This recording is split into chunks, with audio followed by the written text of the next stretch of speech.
Ano pang natitirang options now that he is no longer in custody of the Czech Republic for the Philippines authorities to probably, hopefully get a hold of Saldico? As I've been mentioning in my previous interviews, I think the Philippine government has still to pursue its red Interpol notice, no?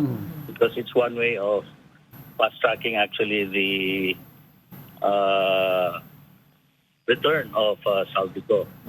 So with the red Interpol notice, no, the Czech Republic or any country for that matter will be, through their law enforcement agency. So pwede po nilang i-locate yung location ni Saldico and it can be processed yung return po niya sa ating bansa. Pero kasi ang dami po mga lumalabas na usapin tungkol dun talaga sa estado ni former Congressman Zaldico, no, doon sa ibang bansa. We all know the Philippine passport is already canceled. He's not, I don't know if he's using that pa, pero sinasabi nila may Portuguese passport or may golden visa. What do you think kaya yung ginagamit niya ngayon na he can move freely in other countries, attorney? Cannot really answer that categorically, no? Because for one, we are not communicating with Saldico. Yeah. But what do you think kaya? Ano kaya? Yes, I think Saldico may be able to have other passports other than the Philippine passport. Kasi within the European Union naman is you cannot freely move kung wala kang if you're not in possession of a valid passport. However, I understand for those landlocked areas, for instance, if you're traveling from say Switzerland to Italy, para pong hindi ka nadadaan ata ng immigration area pag land ka. So there is no need to check on the passport that he is holding. So he may be able to freely move within the area, except if he will board an aircraft, an airplane, because with that he will be asked to present his passport. Exactly. Pero kung by land lang po, kasi I have a personal experience, ma'am. I traveled from Czech Republic actually. No, I was able to visit Prague, and we went to Germany, which is very close to it, and we rode a private vehicle, in fact, and we were never stopped in the border. So we were never required. Hindi po kami tinanong Wala through and through lang po na nakapasok kami. So with that, Zaldico really can freely move around within that area. So except lang po talaga if tingin ko if he will travel through airplane or by plane. So what happened kay attorney kay Saldico na supposedly na stop siya inside a vehicle? Was this a random checkpoint na natsambahan lang si Saldico?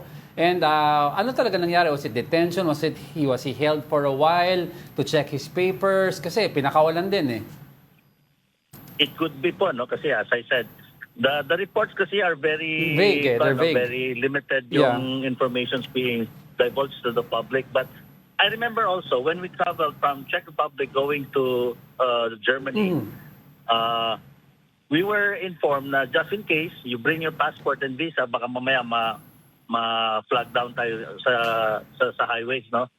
So it could be that he might be probably their vehicle was probably flagged down, and at saka sir, meron kasing mga allegations na although this is unverified, that Saldico is actually in possession of other passports other than the Philippine passport.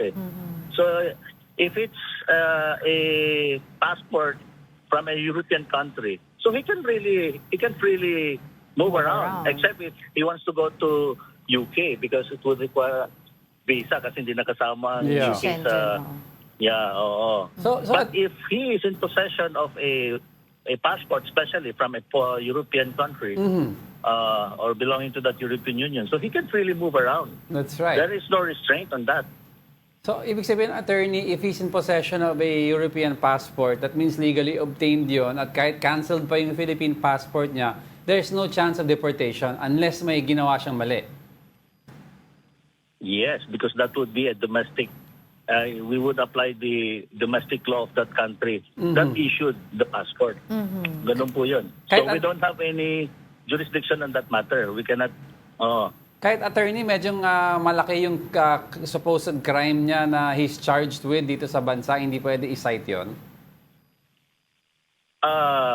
Yun nga po yung napag-usapan natin. No? The government really should Red notice. explore yung diplomatic ties with the country where Saldico is allegedly present.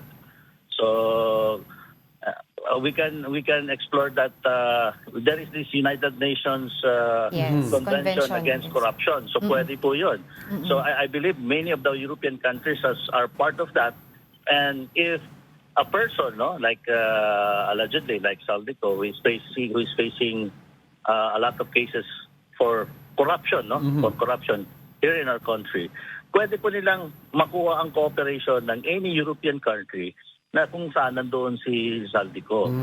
So if they're signatory, they are obliged by that because that is a lawful agreement between the countries.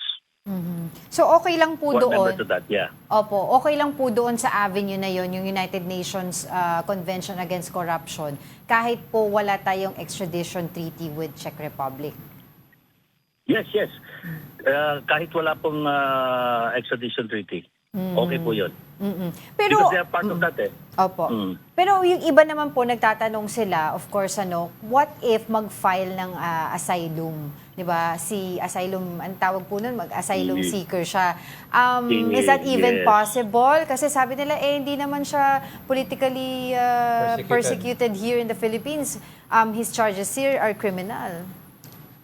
So unang-una po we have to distinguish because a person applying for political asylum is actually facing persecution from his or her host country. Yes. So in this case, Zaldico is not facing persecution, but he is facing prosecution. He's actually trying to evade being prosecuted for alleged corruption cases that he was a principal author of which. Right. So he cannot trace that. If ever he applies for that, there is a greater probability that it may even be denied.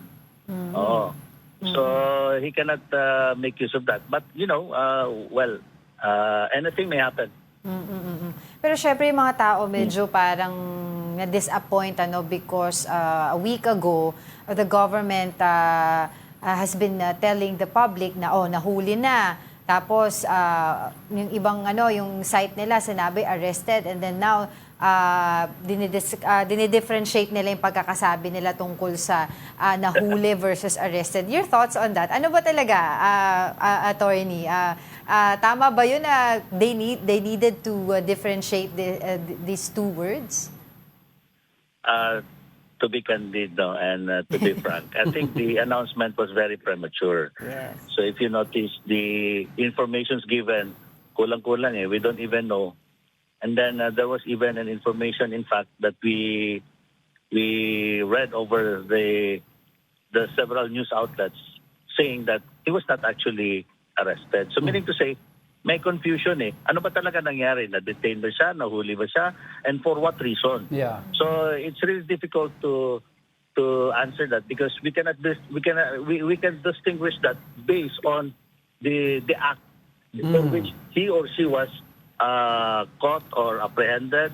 Kasi kung halimbawa nahuli siya in violation of a penal statute of the foreign country, so the term should be arrested. Yes. But he was only detained for some clarificatory questioning, maybe to ascertain the veracity of his identity. So I think it was a purely detention. Baka tingin ko parang ganon lang siguro yun, ma'am, dahil maybe siguro alam naman po sa mundo na he is facing charges here in our country. So baka pag mabasa yung pangalan niya, so why are you in possession of this probably passport? So baka ganun ang nangyari po. Na-flag down lang. so In that case, yes, in that case, it was a purely temporary detention or deprivation of his liberty, but it does not amount to an arrest. So magkaiba po yun eh. So in other words, attorney, Totoo. ang pwede nangyari na flag down siya for a checkpoint possibly sa border, tapos nakita na temporarily yung baka mali ang dala ng passport tapos chinek na lang yung kahit nakita nila attorney na hinahanap ng Philippine country at hindi pwedeng i-hold si Saldico kasi walang red notice, ganun ba 'yon? At saka ako, sir, because yung case naman ni Zaldico is a domestic problem in our country. So, pag in the absence of a proper coordination with the law enforcement agency of a foreign country as well as even the judicial yung judiciary nila, no? Kasi kailangan may coordination. And they have nothing to, they have no reason to detain further. So, ganun po yun eh. So, maingat din sila kasi alam nyo po, ang European countries are, these are mature countries. Yes. Yung observance yung rights of every individual, especially on the right to travel, yung freedom, among other things, very essential yan sa kanila eh. So, hindi ho siya ganun kadali. Yes, so, So, masalimuot pala to, no? Hearsay information. Yes, sir. Oo. Medyo masalimuot nga po. And actually, this is acknowledged by the Philippine government. And I think they have to, for me, as a lawyer, they have to pursue with the Interpol. No? So Pero ang tagal explore pa. further diplomatic avenues. well, ang last question ko, attorney, you mentioned Interpol. We also talked about the UN kanina. What would be the most prudent, fastest, or most effective way to bringing Saldico home? Kasi medyo yung cases niya dito, medyong, 2 more years, patapos na yung itong admin. So as much as possible, we want Saldico here as na mabilisan.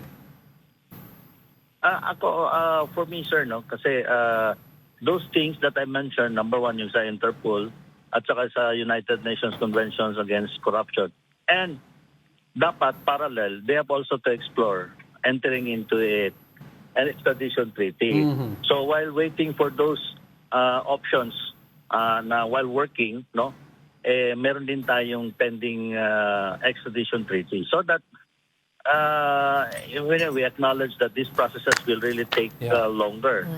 So, kumbaga, the government should explore as many options as possible just to make sure that Saldico will be brought back to our country for him to answer the alleged cases against him. Right. So, ganun po yun, no? Kasi ang natin, we applied daw po for red notice, particularly in this case of Zaldico, last November pa. So that's how many months Yes. already. Medyo matagal-tagal na.